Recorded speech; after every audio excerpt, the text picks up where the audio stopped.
ஒரு சில நிகழ்ச்சி மட்டும்தான் மனசுக்கு ரொம்ப நெருக்கமா ஃபீல் பண்ணும்.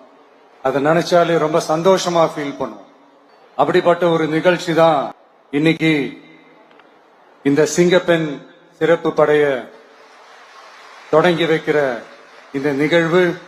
உண்மையிலே மனசுக்கு ரொம்ப நெருக்கமான ஒண்ணு, சந்தோஷமான ஒண்ணு.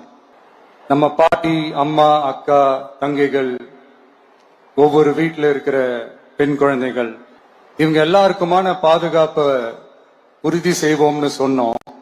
ஆனா அது எலெக்ஷனுக்காக மட்டுமே கிடையாது. மனசுல இருந்து நிஜமா, உண்மையா, உணர்வு பூர்வமா சொன்னதுதான். பெண்களுக்கு எதிரான இந்த கொடுமைகள்ல நமக்கு எப்பவுமே 0 டாலரன்ஸ் தான். அதுல ரொம்ப உறுதியா இருக்கிறோம். சோ சொன்னது எல்லாமே செய்யணும். கொஞ்சம் கொஞ்சமா, படிப்படியா அதை செயல கொண்டு வரணும். அதுல ரொம்ப தெளிவா இருக்கிறோம். அதனாலதான் ஆட்சிக்கு வந்த உடனே இந்த குறைஞ்ச நாட்களுக்குள்ளேயே இதை நடைமுறைக்கு கொண்டு வந்திருக்கிறோம்.